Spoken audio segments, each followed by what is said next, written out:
ที่ชีวิตเนาะของคนโตยเนาะพี่น้องเนาะอันนี้เขาเฮ็ดลีเนาะพี่น้องเนาะ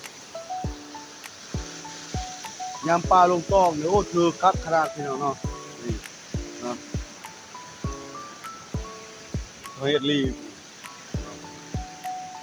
นี่คือบนเซรามังเด้อพี่น้องเด้อเนาะครับเจ้าได้มาดำน้องสาวเนาะน้องสาวเอาขวดนี่เนาะ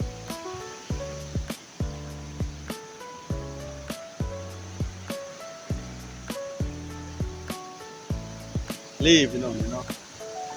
ผู้ใดได้เคยเห็นลีเนาะ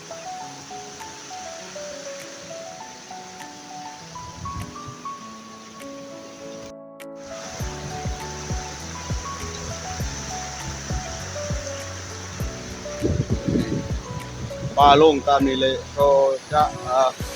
หาอันไส้อยู่บนเนาะบนต้นลีเนาะแต่คือปลาเนาะพี่น้องเนาะยามปลาลงโต๊ะก็คือคักขนาดพี่น้องเนาะคือม่วนในลีเนาะนี่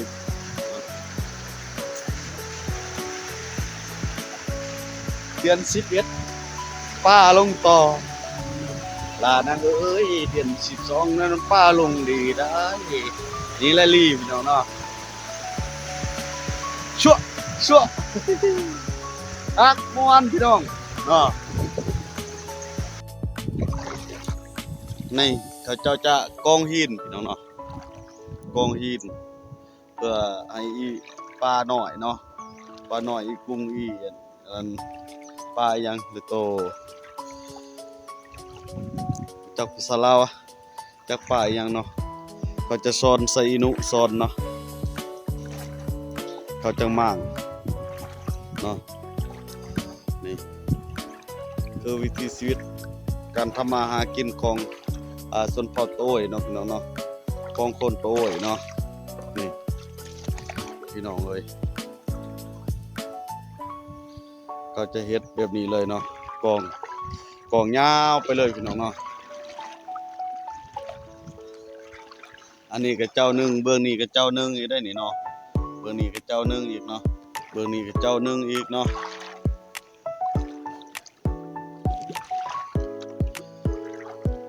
นี่การทำมาหากินเนาะพี่น้องเนาะเพื่อความอยู่รอดเนาะ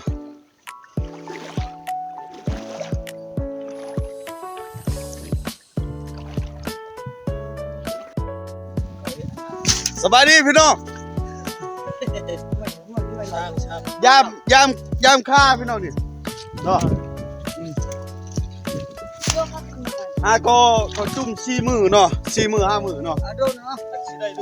จักสิได้หรือบ่เนาะมาลุ้นกันน้ำกันเนาะลูกแหวนลูก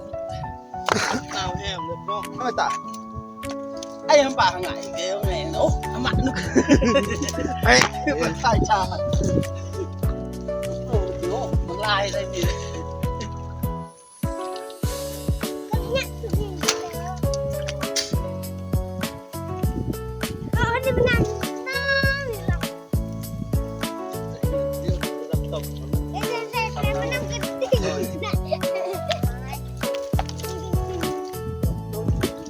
ลุ้นน้ำกันเนาะนี่แหละเขาหากินตามวิถีชีวิตของชนเผ่าเนาะชนสัตว์ชนเผ่าเนาะชนเผ่ากูชนเผ่าโต้ยเนาะ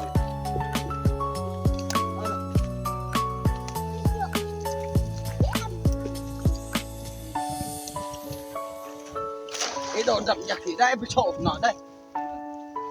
นางไอ้ไม่ชอบสิเลยบ่ดอกเพิ่นAlhamdulillah.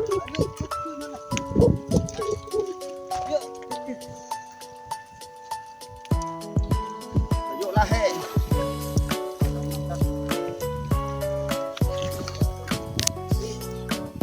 ยังคือน้ำเลิกเนาะที่เอาขึ้นมาอีกหน่อยนึงเนาะซิกขึ้นมาอีกเนาะ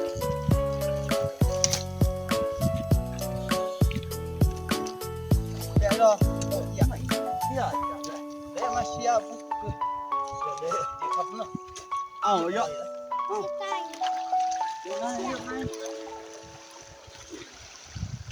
เร็วมาเรามากินเรามาเรา นางลายเยอะ อยู่ไว้ เนาะเอารีโอ้ยยังอุ้ย Lan cái hạt làng đấy cái. ยหันอี Làng đấy cái.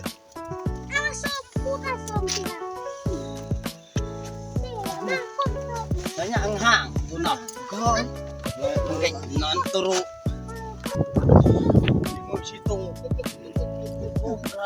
Chi mư chi tô. คือ4 มื้อ4โต5โตเนาะบ่หลายบ่เข้าพี่น้องไอ้ย Bắt tôm đấy. ไอ้อันแดดได้เบิ่งอีกนี่ Nhuyễn. นอโลเชียนอนรีโลโอ้ย To đây to. เอกุมไม่เลยไม่กุมนี่เนาะ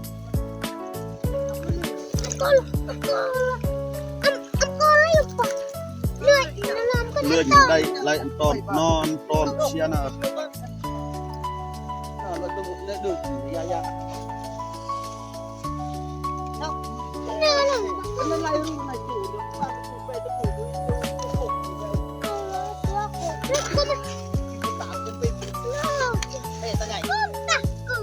về tới ngày ấy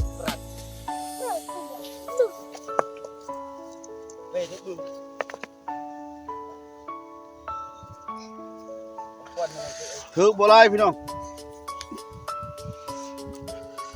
4-5โตเนาะนี่